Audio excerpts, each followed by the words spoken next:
Bom dia, irmãos, graça e paz. Nós estamos aqui mais uma vez para trazer uma palavra que vai servir e nortear a sua vida no decorrer da semana. Se você estiver estressado, se você estiver angustiado, eu recomendo a você abrir o vídeo ou no momento de descanso e ouvir essa palavra. Estou falando do Salmo de Davi, o Salmo 24. O salmista começa dizendo coisas interessantes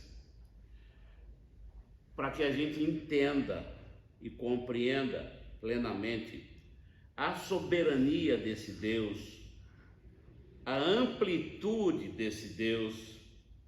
E ele começa dizendo: a terra e tudo que nela há são do Senhor, o mundo e todos os seus habitantes lhe pertencem, pois sobre os mares ele edificou os alicerces da terra e sobre as profundezas do oceano a estabeleceu.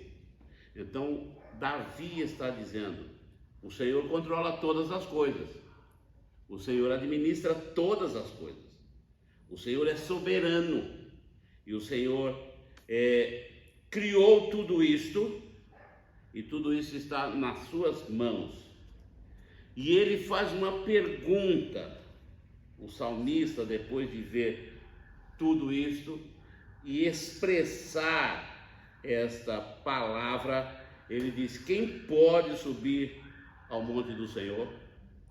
Quem pode permanecer em seu santo lugar?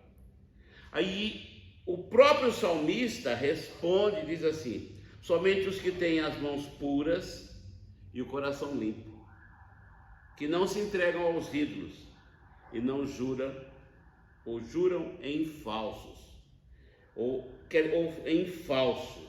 Quer dizer que quem pode estar na presença do Senhor, quem pode viver na dependência e na presença do Senhor, permanecendo em um lugar santo, é aqueles que têm mãos puras e coração limpo, e que não se submete à troca de Deus, ou se entregam aos ídolos e não juram em falso.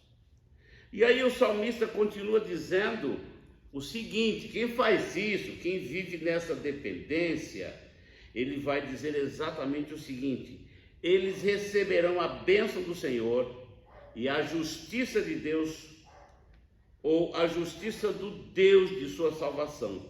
São estes os que buscam e adoram em tua presença, ó Deus de Jacó. Aqui ele faz uma colocação falando que o Deus criador dos céus e da terra é o Deus que entrou na vida de Abraão, entrou na vida de Isaac e entrou na vida de Jacó para a formação de um povo que estaria na sua dependência. E ele ainda continua conversando e falando sobre o Salmo, expondo a grandiosidade deste rei, o Rei da Glória.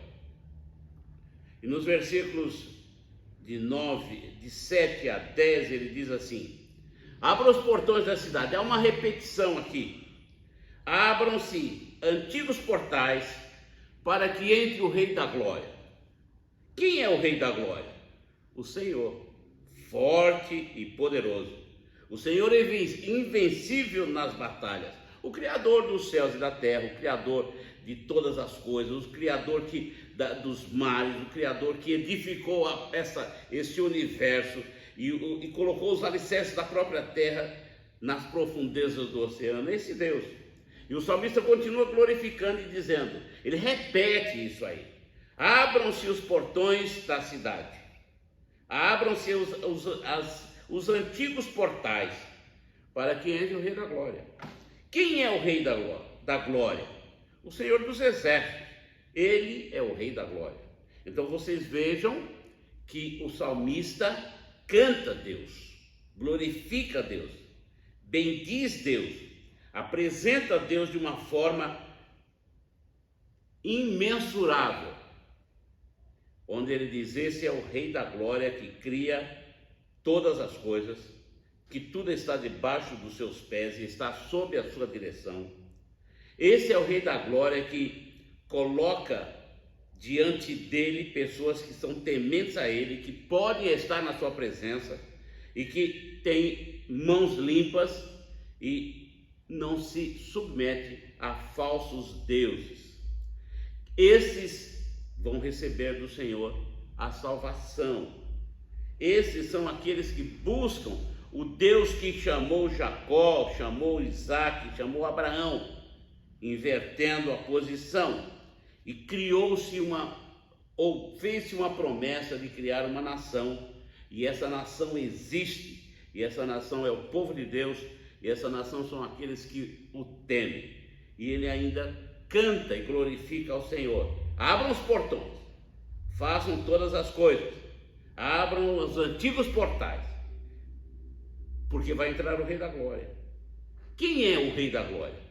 O Senhor forte, o Senhor poderoso, o Senhor invencível nas batalhas. E ele repete isso: esse é o nosso Deus, o Deus que nos mantém, nos sustenta e cuida de nós.